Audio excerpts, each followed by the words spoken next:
வணக்கம். சிகேஎம் அரசியல் நண்பர்களே, தமிழ்நாடு முழுவதும் இப்போ தேர்தல் முடிஞ்சு மாண்புமிகு முதலமைச்சர் விஜய் அவர்கள் பொறுப்பேற்றிருக்கிறார். தமிழ்நாடு முழுவதும் ஏதோ ஒரு மாதிரி அமைதியான சூழல், யாராலையும் கணிக்க முடியாத அளவிற்கு ஒரு அமைதியான நிசப்தம். ஒரு பக்கம் இஸ்ரேல், அமெரிக்கா, ஈரான் போர் ஒரு முடிவுக்கு வந்திருக்கிறது. ஆனாலும் ஏற்கனவே நடந்த அந்த பாதிப்பு என்பது மறுசீரமைப்பு செய்வதற்கு அது ஒரு பெரிய ஒரு இழப்பில் தான் போயிட்டுருக்கு. இன்னொரு பக்கம் நம்மளுடைய பாரத பிரதமர் மோடி அவர்கள் தங்கம் வாங்காதீங்க, வண்டியை தேவையில்லாமல் பயன்படுத்தாதீங்க அப்படின்னு சொல்கிறார். அப்படி சொல்கிறதுல என்ன நம்ம புரிஞ்சுக்க வேண்டியது இருக்குதுன்னு சொன்னால், ஒரு நாட்டினுடைய பிரதமரே தங்கம் வாங்காதீங்க, ஒரு வருஷத்துக்கு தங்கம் வாங்காதீங்க அப்படின்னு சொல்கிறாருன்னா மக்களுக்கு ஒரு விதமான அச்சம் வருது. அதாவது பஞ்சம், ஒரு வல்லுநர்கள்லாம் என்ன சொல்கிறாங்கன்னா, பஞ்சம் வரப்போகுது, நாடு முழுவதும் பெரிய அளவுக்கு பொருளாதார தட்டுப்பாடு வரப்போகுது அப்படின்ற மாதிரி பேசுகிறாங்க. ஏன்னா பிரதமரே அந்த வார்த்தையை சொல்லும் போது அந்த கவலை எல்லாருக்கும் வரத்தானே செய்யும். நாடு எதை நோக்கி போய் கொண்டு இருக்கிறது? அதாவது அதிமுக என்பது ஒரு பெரிய ஆளுமை உள்ள ஒரு கட்சி. அது 13 பார்த்தோம்னா ஒரு 15 ப்ளஸ் ஒரு 13, 28 வருஷம் தமிழ்நாட்டை ஆண்டு இருக்குது. அதேமாரி திமுக கட்சியும் பார்த்தோம்னா கலைஞர் அவர்கள், அடுத்து ஸ்டாலின் அவர்கள், காங்கிரஸும் தமிழ்நாட்டை ஆண்டு இருக்குது. அப்போது ஒரு பக்கம் அதிமுக, இன்னொரு பக்கம் திமுக, இன்னொரு பக்கம் காங்கிரஸ், இன்னொரு பக்கம் பார்த்தீங்கன்னா விடுதலை சிறுத்தை, கம்யூனிஸ்ட்டு, 2 அணி கூட்டணியாக நின்று எந்த ஒரு கூட்டணியுமே இல்லை, எந்த ஒரு கட்சியோட கூட்டணி இல்லாமல் புதிதாக உருவான ஒரு கட்சி, 3 வருடமே ஆன ஒரு கட்சியால் பெரிய ஆளெல்லாம் ஒன்றும் இல்லைங்க. வெளிநாட்டிலேருந்து வந்தாங்க, நகர்ப்புறங்கள்லேருந்து கிராமத்தில் போய் ஓட்டு போட்டாங்க, இதெல்லாம் சொல்கிறாங்க. அப்படி தமிழ்நாடு முழுவதும் ஒன்றும் ஒரு பெரிய புரட்சி, ஒரு பெரிய சூறாவளிலாம் வந்துடல. அப்படி வந்திருந்தால் பெரும்பான்மையான இடங்களில் குறைந்தபட்சம் 150 இடமாவது டிவிக்கே தனிப்பெரும்பான்மையோட ஆட்சி அமைச்சிருக்க முடியும். ஆனால் பெரும்பான்மை வரல, 108 தான் வந்திருக்கு. அப்படி இருக்கிறப்போ எல்லாருக்கும் என்ன ஒரு குழப்பம்னு சொன்னால், திமுக பின்னடைவு, அதிமுக கிட்டத்தட்ட அது ஒரு முடிஞ்சிடுச்சுன்னே சொல்லலாம். அடித்து பிடிச்சி வந்த 44 4 பிரிய போது, 3 பிரிய போது, 2 பிரிய போதுன்னும் போது அதில் ஒரு மிகப்பெரிய மக்களுக்கு ஒரு குழப்பமான சூழ்நிலை இருக்குது. இப்போ டிவிக்கேவோட பார்த்துக்கோம். இப்போ டிவிகே நண்பர்லாம் பெரும்பாலானவங்க என்ன நினைக்கிறாங்கன்னா, நம்ம ஏதோ டிவிகேவுக்கு எதிரானவர்கள் அப்படின்ற மாதிரி புரிஞ்சுக்கிறாங்க. ஒரு விஷயத்தை உங்களுக்கு நான் பதிவு செய்ய விரும்புகிறேன்.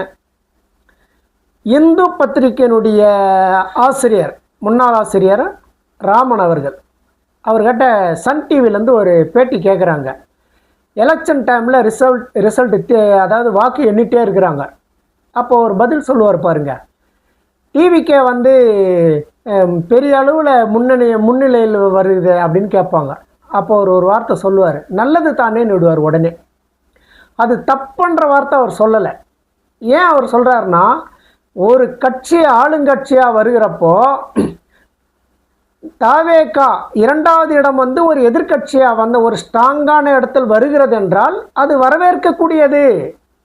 ஒரு கட்சி ஆளுங்கட்சி திமுக மீண்டும் வெற்றி அடைந்து அது முதலமைச்சராக இந்த தலைமை ஏற்குதுன்னு வச்சுங்களேன், திமுக தமிழ்நாட்டுடைய தலைமை. அப்போ ஒரு எதிர்கட்சியாக டிவிக்கே வந்தால் தப்பு இல்லைன்னு சொல்கிறதுனுடைய நோக்கம் என்னன்னா, எப்பயுமே ஒரு கட்சி திரும்ப அது ஆட்சியில் வந்துட்டே இருக்குதுன்னு வச்சுக்கோங்க, திமுகவே அடுத்தும் தொடருது அப்படின்னு சொன்னால் அங்கே அது ஏன்னா மன்னர் ஆட்சி போல் ஒரு சர்வதிகாரம் வந்துடும். அதனுடைய உள்நோக்கம் அதுதான். எந்த கட்சியாக இருக்கட்டும், திமுக மட்டும் கிடையாது. இப்போ தாவேக்காவே வந்து அடுத்த முறை தொடருது, அதுக்கு அடுத்த முறை தொடருதுன்னு வச்சுங்களேன். ஒரு எதிர்கேள்வி இல்லை அப்படின்னு சொன்னால் அது ஒரு சர்வதிகார மனநிலை வந்துடும்.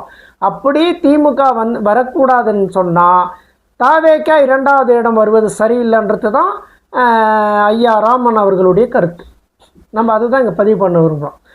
விஜய் அவர்களுக்கு எதிரானவன் நான் இல்லை, அதை ஞாபகம் வச்சுக்கோங்க. முதல்ல என்றைக்குமே அரசியல் என்பது ஆளுங்கட்சி எதிர்கட்சி ரெண்டுமே பலமாக இருந்தால் தான் அரசு தவறு செய்கிற போது ஆளுங்கட்சி எதிர்கட்சி வந்து அதை தட்டி கேட்க முடியும், மக்கள் மன்றத்தில் அந்த பிரச்சனையை கொண்டு போக முடியும். அந்த வகையில் நம்ம டிவிக்கு வரணுன்னு தான் எதிர்பார்க்குறோம்.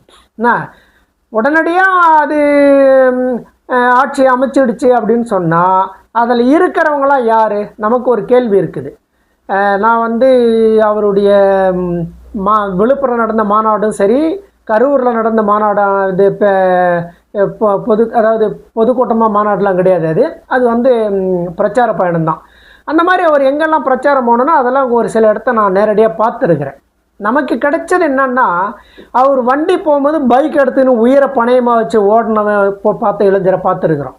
அவர் சோழாவரத்துலேருந்து இப்போ பொன்னேரி சோழாவரம் போயிட்டு வந்தார். அப்போ பார்த்தோம்னா 3 இடத்துலையும் அந்த 3 பசங்க வந்து பைக்கில் போயிட்டு அந்த தன்னுடைய தலைவன் முதலமைச்சர் ஆகணும்னு சொல்லிட்டு உயிரை பணையம் வச்சு ரசிகர்கள்லாம் ஓடுறாங்க. அதில் பார்த்தோம்னா நம்மளுடைய கேள்வி என்னென்னா, எத்தனை எம்எல்ஏ சீட்டு அந்த ரசிகனுக்கு கொடுக்கப்பட்டது? என்னுடைய தலைவன் முதலமைச்சராக வரணும்னு சொல்லிட்டு களத்தில் உயிரை பணையமாக வச்சு ஓடின இளைஞர்கள் எத்தனை பேருக்கு அங்கே சீட்டு கிடைச்சிருக்குது? நான் தாவேக்காவுடைய நண்பர்களை பார்த்து தான் கேட்குறேன். அதாவது தாவேக்கா நண்பர்களை பார்த்து கேட்கல, அரசியல் கட்சி பற்றி நம்மளுக்கு வேணாம். அவர் ஒரு நடிகராக கதாநாயகனாக இருந்தார் இல்லை, தன்னுடைய கதாநாயகன் தன்னுடைய கனவு நாயகன் இந்த நாட்டின் முதலமைச்சராக வரணும்னு சொல்லிட்டு 3 வயது குழந்தை 17 வயது வரைக்கும் இருக்கக்கூடிய மாணவன், இவங்களுக்கு ஓட்டு கிடையாது. ஆனால் இவர்கள் அத்தனை பேருமே ஓட்டாக எங்கே மாறினாங்க அப்படின்னு சொன்னால், அவங்க அத்தனை பேருமே ஒரு இடத்த ஓட்டாக மாறுறாங்க. எங்கே மாறுறாங்க அப்படின்னு சொன்னால், தன்னுடைய பாட்டி தாத்தா 60 வயது கடந்தவங்க இருக்கிறாங்க இல்லையா, 60 வயதுலேருந்து 95 வயது வரைக்கும் அவங்கள இவர்களுடைய ஓட்டாக மாற்றினாங்க. அவ்வளோ பெரிய திறமை வாழ்ந்த அந்த குழந்தைங்க ஓட்டு தான் இவருக்கு பெரும்பான்மையாக வந்தது. அதுக்கு அடுத்து தன்னுடைய இளைஞர்கள் இருக்காங்கல்ல, 18 வயதுலேருந்து 30 வயது வரைக்கும் அந்த இளைஞர்கள் ஓட்டையும் அப்படியே அவர் வந்து அறுவடை செய்தார். 2 ஆயிடுச்சா. 3வது அவர் என்ன, பெண்களுடைய ஓட்டு பிரதானமாக வந்ததுங்க அவருக்கு. எங்கே பார்த்தாலும் பெண்கள் நான் அவருக்கு தான் ஓட்டு போட்டேன்னு சொன்னாங்க. அதே சமயத்தில் பார்த்தோம்னா இந்த வெளிநாடு வாழக்கூடிய மக்களும் வந்து ஒரு மாற்றம் தேவை, அதாவது இங்கே எப்பயுமே பொதுவாக மாற்றம் தேவைன்னு ஒரு 15% இருக்கும். எந்த கட்சியும் பழைய கட்சி வேணாம், புதுசாக ஒரு மாற்றம் வரட்டும்னு ஆசைப்படுவாங்க அவங்க. ஏன்னா அவங்க லோக்கலில் பார்த்தீங்கன்னா தெரியும். இப்போது திமுகவை வச்சுக்கோமே, திமுக வந்து ஆளுங்கட்சியாக இருக்குதுன்னா அதனுடைய தலைமை தான் வந்து அந்த அரசியல் வளர்ச்சியை பார்க்கும். அந்தந்த லோக்கலில் பஞ்சாயத்து தலைவர், வார்டு கவுன்சிலர், அந்த மக்கள் மத்தியில் பயணிக்கக்கூடிய மக்கள் மன்றத்தில் இருக்காங்க இல்லையா அந்த லோக்கலில், அந்த அதிருப்தி என்ன ஆகுன்னா தலைமையை தான் பாதிக்கும். அந்த மாதிரி இருக்கிறது பார்த்தோம்னா தமிழ்நாடு முழுவதும் 15%லேருந்து 20% அது இருக்கும். அந்த ஓட்டு மொத்தமாக விஜய் அவர்களுக்கு தான் வந்துருக்குது.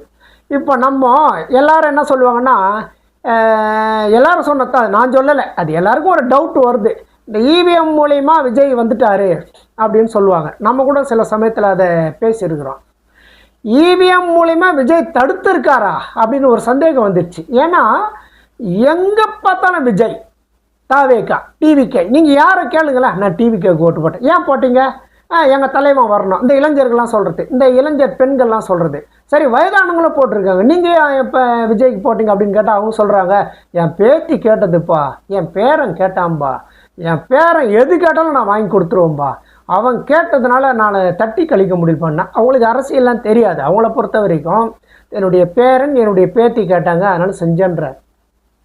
சரி, இப்படி வெற்றி அடைஞ்சவர் தமிழ்நாடு முழுவதும் நம்ம விசாரித்த வரைக்கும் 200 இடமாவது அவர் வந்திருக்கணும். ஏன் அவர் 200 இடம் வரல, 108 வந்திருக்காருன்னா, இதை நல்லா ஒரு நிமிஷம் உங்கள் கவனத்துக்கே கொடுக்குறேன் பாருங்கள். கம்யூனிஸ்டுகளுக்கு 2, விடுதலை சிறுத்தைக்கு 2, காங்கிரஸுக்கு 5, பிஜேபிக்கு 1, அதிமுகவுக்கு 44, பாட்டாளி மக்களுக்கு 5, டிவிகேவுக்கு 108. ஒரு நிமிஷம் அப்படியே பொறுமையாக நின்று யோசனை பண்ணி பாருங்கள். இது ஏதோ திட்டமிட்டு அதான் உனக்கு எத்தனை யாரோ ஒருத்தர் கொடுத்தா மாதிரி தெரில பாருங்க. அது யாரோ ஒருத்தர் கொடுத்தா மாதிரி தெரியுது பாருங்களேன். இதில் பார்த்தீங்கன்னா அதிமுக அவ்வளோதான், பெரும்பாலும் பேசுகிறோம்னு சொல்லுவார், ரெட்டையில் தான் ஹீரோ, அதெல்லாம் கிடையாது, அது முடிஞ்சு போச்சு. புரட்சி தலைவர் எம்ஜிஆர், புரட்சி தலைவர் செல்வி ஜெயலலிதா அவர்களோட அந்த சின்னத்தை முடிச்சுட்டாங்க. ஏன்னா இன்றைக்கி எடப்பாடி அவர்கள் எல்லாருமே பார்த்தீங்கன்னா அந்த ரெட்டையிலை வச்சு தான் வந்தாங்க.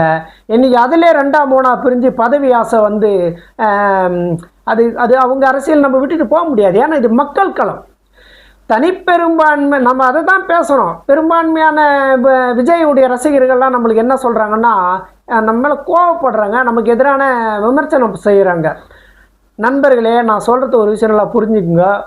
விஜய் அவர்களுக்கு எதிரான அரசியலை நான் பேசலை, நல்லா புரிஞ்சுக்குங்க. தமிழ்நாட்டை ஒரு நல்ல தலைவர்கள் ஆட்சி செய்யணும். ஏன்னா நான் குடிமகன், தமிழ்நாட்டு குடிமகன். பெரியார் வந்து தன்னுடைய செல்வத்தை எல்லாம் துறந்து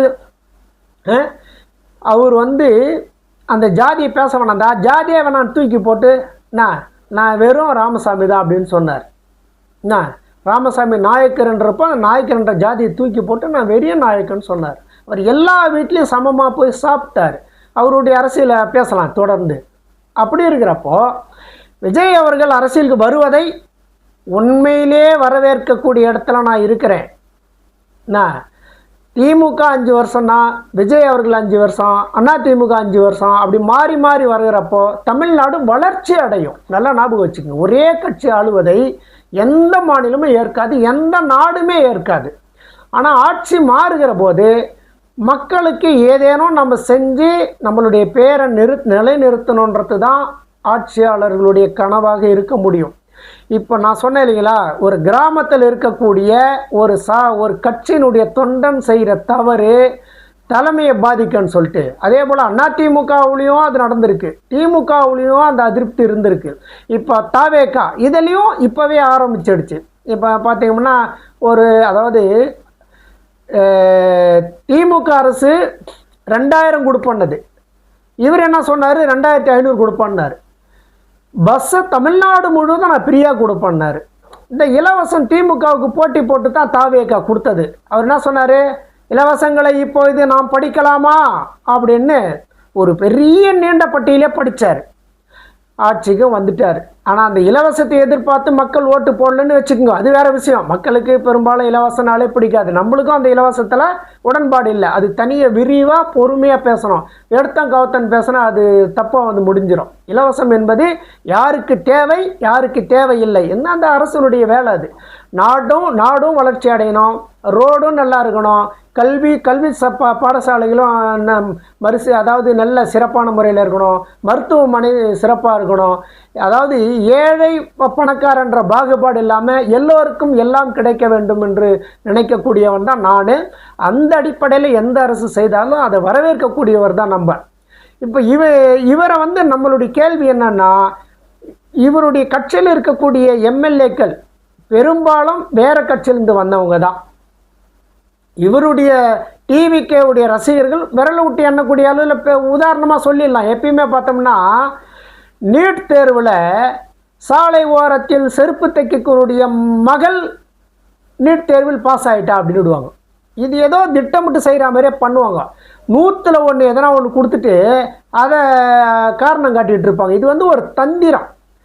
நம்மளை அரசியல் தாண்டி ஒன்று நம்மளை ஆட்சி பண்ணுது, அதனுடைய தந்திரம் தான் இது. இதை தான் வந்து பெரியார் எதிர்த்தார், அண்ணா எதிர்த்தார். கலைஞரை பற்றி நான் தனியாக ஒரு வீடியோ போடுவேன். கலைஞர் தாங்க நம்மளுக்கெல்லாம் கடவுள் மாதிரி. உங்களுக்கு கோபம் வரலாம், என்னையா கலைஞர் போய் கடவுள்னு சொல்கிறேன்னு. அதாவது அவரை தனியாக பேசணும், 5 மணி நேரம் கூட பேசணும் அவரை பற்றி.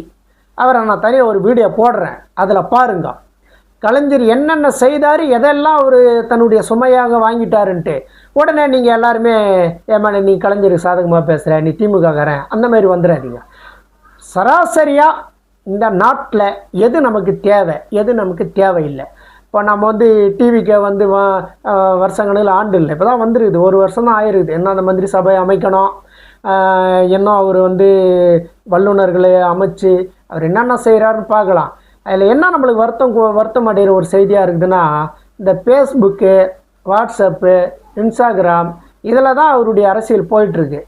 அதாவது உங்களை 1000 ரூபாய் யார் கொடுக்க சொன்னது, இலவசம் யார் கேட்டான், இப்படி தான் அந்த இளைஞர் கூட்டம் கேட்டது. இப்போ என்ன சொல்லுதுங்க, அண்ணா விஜய் அண்ணா எங்களுக்கு காசு வேணாம், எங்களுக்கு இலவச பஸ்ஸும் வேணாம், எங்களுக்கு இதுவும் வேணாண்ணா, ஒரு நல்ல அரசு பண்ணிட்டு போனான்னு சொல்லுது. ஆனால் இது எவ்வளோ காமெடியாக இருக்குதுன்னா, இது எந்த பொது புத்தியிலேருந்து இந்த பாப்பா இந்த வார்த்தையை பேசுது? உண்மையிலேயே அந்த 1000 ரூபாய் வச்சு குடும்பம் நடத்தக்கூடிய குடும்பம் ஏராளம். இந்த பஸ்ஸை இலவச பஸ்ஸுன்னு சொல்லி நம்ம கிண்டல் பண்ணுறோம். அந்த பஸ்ஸில் பயணித்த பெண்களுக்கு தான் தெரியும் அது எவ்வளோ பெரிய வரப்பிரசாதம்னு. அதாவது எப்பயுமே ஒரு அரசு ஒரு திட்டத்தை கொண்டு வருதுன்னா, நல்ல திட்டம்னா அதை வரவேற்கணும். இல்லை அதில் நெளிவு செழிவு இருக்குன்னா அது அவங்க வல்லுநரை குழு அமைச்சு அதன்படி செயல்படுத்துவாங்க. நம்ம எடுத்தோம் கவத்தன்னு இந்த அரசை குறை சொல்கிறதுக்காக இந்த வீடியோ இல்லை. ஆனால் தொடர்ந்து எந்த அரசாக இருந்தாலும் மக்கள் நலனில் பயணிக்கக்கூடிய அரசை நாம் இருகரம் கூப்பி வரவேற்கிறோம். அதே சமயத்தில் இந்த இளைஞர்கள்லாம் ஃபேஸ்புக்கு, வாட்ஸ்அப்பில் வந்து இந்த இலவசம் வேணாம் அது வேணான்னு சொல்லாதீங்க. உங்களுக்கு அது இன்றைக்கி தேவையில்லாமல் இருக்கலாம், ஆனால் யாருக்கோ ஒருத்தருக்கு அது தேவையாக இருக்கும். அவங்களுக்கு அது போய் சேரணும். உங்களுக்கு அது வேணான்னா நீங்கள் எழுதி கொடுத்துருங்க. என்ன டிவி கேவில் இருக்கக்கூடிய இளைஞர்கள் லட்சக்கணக்கான பேர் இருக்கிறீங்க. உங்கள் அப்பா அம்மாவுக்கு வானா, நாங்கள் வேலை செய்கிறோம், நாங்கள் கை நிறைய சம்பாதிக்கிறோம், எங்கள் அப்பா அம்மாவை நாங்கள் பார்த்துக்கிறோம், பஸ்ஸு எங்கள் அப்பா அம்மாவை நான் பஸ்ஸிலே அனுப்புகிறேன் அப்படின்னு நீங்கள் எழுதி கொடுங்க, தப்பு இல்லை. யாருக்கு தேவையோ அதை தடுக்காதீங்க தயவுசெய்து. அதுதான் முக்கியமான விஷயம். எந்த ஒரு உயிரும் பசியோடு உறங்கக்கூடாது. ஒருவேளை சாப்பாடு கூட அதனால் அதுக்கு பாதிக்கப்படுதுன்னா அந்த உயிர் அந்த நைட்டு முழுவதும் என்ன வேதனைப்படுன்றதை நீ யோசனை பண்ணினா உங்கள் வாயில் அந்த வார்த்தை வராது. உங்கள் முதலமைச்சர், நீங்கள் எதிர்பார்த்த முதலமைச்சர் வந்துட்டார். இந்த ஆட்சி நல்லா நடக்கணும்னா நீங்கள் எல்லா இடத்துலையும் நீங்கள் போகிற இடத்துலாம் ஒரு தெளிவான அரசியலை பேசுங்க. அதாவது இதை எப்படி சொல்கிறதுன்னு நீங்கள் வந்து இன்னும் ஒரு புரிதல் இல்லாமையே இருக்கிறீங்க. இது ஏதோ திட்டமிட்டு பேசுகிற மாதிரியே மக்கள் புரிஞ்சுக்குவாங்க. இது என்ன வேணுமுன்னே வந்து அவங்களே டிவி நடிகளை மாரி வச்சு பேசி இதில் ஒரு அனுதாபம் தேடுறாங்களா, அல்லது தான் செய்யக்கூடிய தவறை நியாயப்படுத்துகிறாங்களான்ட்டு மக்கள் மனதில் ஒரு அதிருப்தி வந்துடும். படிக்கணும், குழந்தைங்கள்லாம் படிக்கணும். மாணவர்களுக்கு 1000 ரூபாய் கொடுக்குறாங்க, மாணவிகளுக்கு 1000 ரூபாய் கொடுக்குறாங்க. இது எல்லாம் வந்து அந்த குழந்தைங்களை அடுத்த கட்டத்தில் ஊக்குவிக்கிறதுக்கு பயன்படும். இதெல்லாம் வேணான்னு தயவு செய்து நீங்கள் தடுக்காதீங்க. மீண்டும் உங்களை வலியுறுத்தி சொல்கிறது அதுதான். உங்களுக்கு தேவையில்லைன்னு சொன்னால் அதை புறக்கணிங்க. யாருக்கோ ஒருத்தருக்கு கிடைக்கிறத நீங்கள் தடுக்காதீங்க. இணைந்திருங்கள். இந்த அரசியல் எப்படி போகுதுன்றதை பார்ப்போம். நன்றி, வணக்கம்.